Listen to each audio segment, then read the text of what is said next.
Okay, welcome back to another Wednesday. We are in Matthew chapter 2, verses 13 through 23, in lesson 6 of Knowing Jesus. We will not have large group this evening.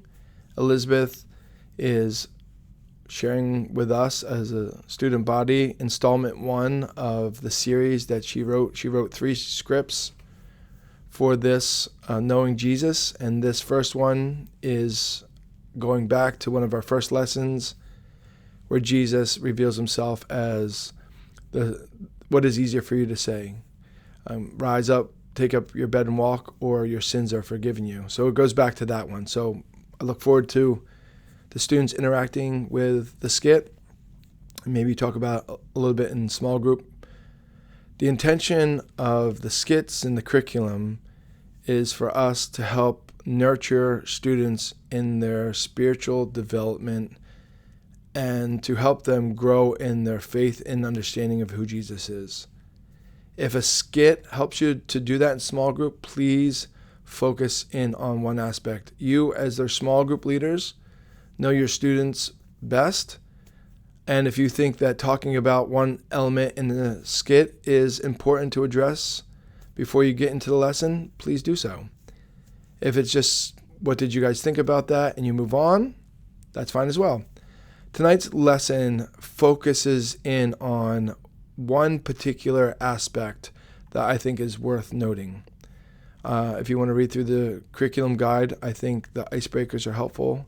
Getting students talking if they don't typically talk, easy softball questions. I add real life problems in the gospel, which kind of focuses in on the general idea of the text and some practical things we can take out of it. I put in some review questions that we've addressed over the last few weeks to help identify who does Jesus claim to be. When it comes to apologetics, this is super important.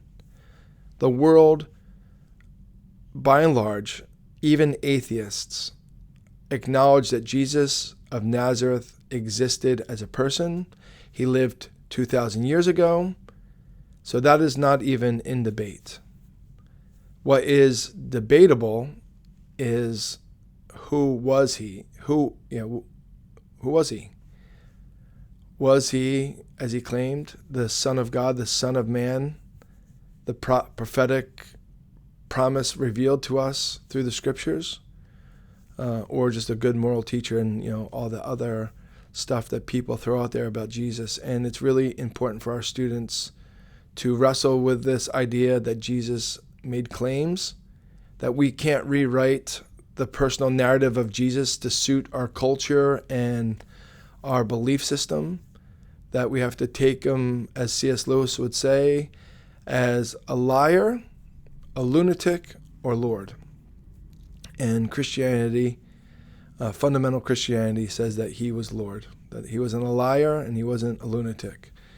And so that is a part of this process, is helping students develop a spiritual foundation that they could rest on as they interact in their world, as they are talking with their peers, as they eventually leave us and head out into the world and they're confronted with opposing worldviews that would want to deteriorate and pull at in the spiritual warfare that they'll experience, that will want to attack their faith. So that's the whole purpose of what we're doing, is help develop a strong foundation so that students' faith don't crumble when they're confronted with some questions that typically come to all of us at one time or another, especially about our faith. Okay, so what is the essence of tonight's lesson? Well, it's found here in one of the last questions. Why do you think the story in Matthew 2 is significant? What does it teach you about who Jesus is, and how does it relate to your own story? And this gets into some Bible and some good theological truths. God in the Old Testament painted a picture of many things, but ultimately the entire Old Testament points to one summary, that's Christ. And God called a family and made a promise to Abram that through his seed, which is eventually Christ, the world would be blessed. He took that child, Israel, into Egypt, and in Egypt they grew, and eventually they were oppressed through Pharaoh. They cry out, God hears their cries, sends Moses. They flee through the Red Sea, which is in the New Testament is referred to as the Israel's baptism. As they leave Egypt through the Red Sea, God places them in the wilderness where there's testing.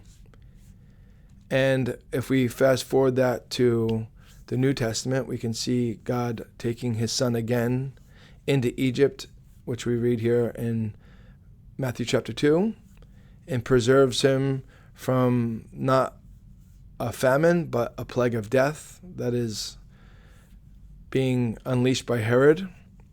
At a particular time, God calls his son back into the promised land, and eventually he himself walks through the waters of baptism, and he is immediately driven by the Spirit into the wilderness, just like the nation of Israel. However, Jesus, while in the wilderness, tempted and tested like the Israelites of old, he comes through perfectly.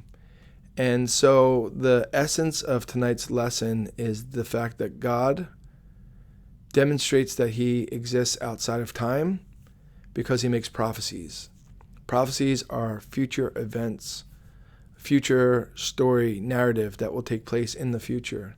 And as we experience the reality of Jesus Christ entering into our world, we're also experiencing the fulfillment of prophecy that has been continually being put out throughout the Old Testament.